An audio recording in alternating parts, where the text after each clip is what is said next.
Pandian store சீரியலில் அடுத்த வாரத்துக்கான எபிசோடில் நம்ம கோமதி இருந்துட்டு பாண்டியன் வெளியில் கிளம்புற நேரமாக பார்த்து ஐயோ அம்மா முடியலையே ரொம்ப காய்ச்சலாக வேற இருக்கே அப்படின்ற மாதிரி சொல்லிக்கிட்டு இருக்காங்க. சரவணன் இருந்துட்டு நிலைமையை புரிஞ்சுக்காம என்னம்மா இது காய்ச்சலே இல்லை காய்ச்சல் அடிக்குதுன்னு சொல்லி இவ்வளோ சவுண்டு போட்டுட்ருக்க அப்படின்னு சொல்லிட்டு கேட்கவும் உள்காய்ச்சல் போல் இருக்குடா அப்படின்ற மாதிரி நம்ம கோமதி சொல்லிக்கிட்டு இருக்காங்க.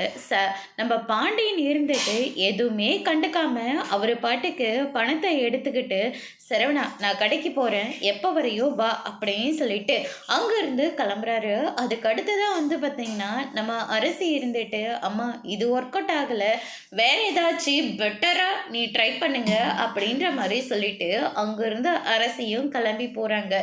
என்னடா இது இவ்வளோ பண்ணியும் அவர் நம்ம வழிக்கு வரவே மாட்டேங்கிறாரே, பேசாமல் ஒரு லெட்டரை எழுதி கொடுத்துருவோமே அப்படின்னு சொல்லிட்டு லெட்டரை ட்ரை பண்ணிக்கிட்டு இருக்காங்க அரசி மீனான்னு சொல்லிட்டு எல்லாருமே போய் பார்க்குறாங்க. இந்த லெட்டரெல்லாம் ஒர்க் அவுட் ஆகாது அப்படின்னு சொல்லிட்டு ஒரு வழியாக லெட்டரையும் எழுதி முடிச்சிடுறாங்க. பாண்டியனோட கடைக்கு கொண்டு போய் இதை படித்து பாருங்கள் அப்போவே உங்களுக்கு எல்லாமே புரியும் அப்படின்னு சொல்லிட்டு கோமதி சொல்லிக்கிட்டு இருக்காங்க. ஆனால் நம்ம பாண்டியன் இருந்துட்டு அதை படிக்காமல் கடைக்கு முட்டை கேட்டு வராங்க. அதை பொட்டலமாக மடித்து கொடுத்து அனுப்புகிறாங்க. கோமதி இருந்துட்டு ஐயையோ என் லெட்டர் போகுது அப்படின்னு சொல்லிட்டு பின்னாடியே அந்த அம்மாவை துரத்திட்டு போகிறாங்க. அதோடு இன்னைக்கான பிரம்ம முடிச்சிருக்காங்க.